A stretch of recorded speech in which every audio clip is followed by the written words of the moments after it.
Everyone's running the same race, same productivity apps, same morning routine YouTube videos, same 10 self-help books passed around like gospel. But somehow, a specific group keeps pulling further ahead, not because they're more talented, not because they got lucky, because they do 7 things differently, and most people have never seriously committed to even 2 of them. Let's get into it. Habit 1. They make decisions in advance, not in the moment.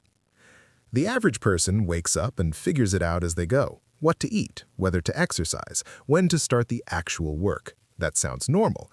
It's actually a catastrophic mistake.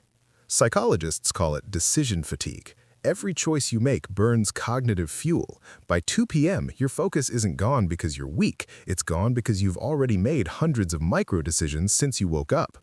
The 1% don't rely on willpower. They set rules instead. Not, I'll work out when I feel motivated.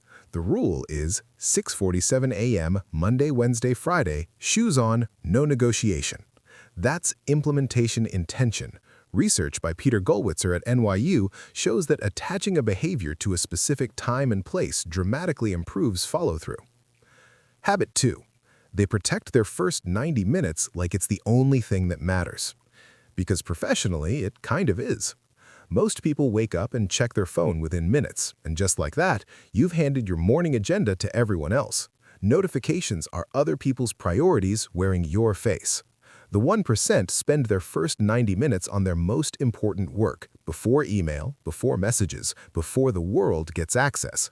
This isn't about being a morning person, it's about sequence. First 90 minutes belongs to your work. Everything else can wait.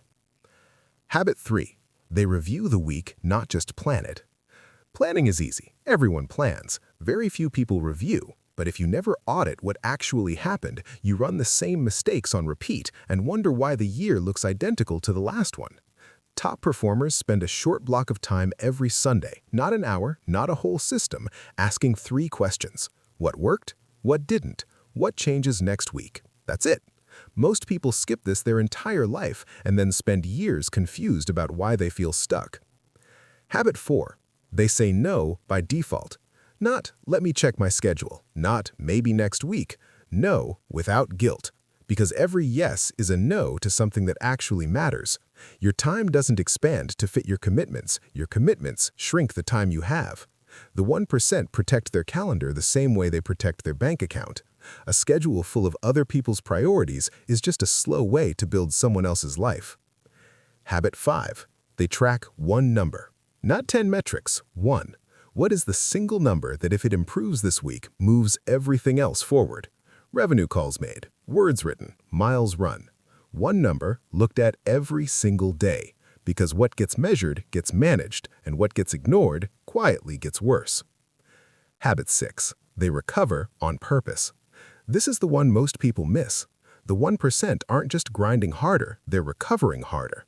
Research from the University of Pennsylvania found that chronic sleep restriction can produce cognitive impairment comparable to staying awake for an extended period of time. Top performers treat rest as a performance input, not a reward for finishing. You cannot sprint every day, but you can sprint Monday if you actually recovered Sunday. Habit 7. They think in decades and move in days. Most people overestimate what they can do in a year and do nothing because the gap feels too wide.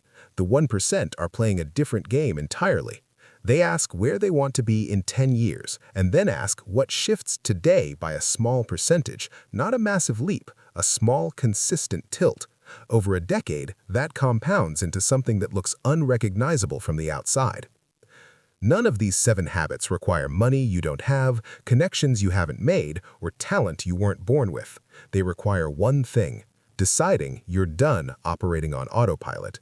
That's the only real separator, not intelligence, not luck, just the decision, made once and then kept. So, which one are you starting today? Not eventually, today. If you stayed through all 7, I think you're someone who's actually ready to move on something. That matters more than you think. Drop a comment with the habit you're committing to first. I read them. Hit like, subscribe if you want more of this, and the next video is already there waiting for you.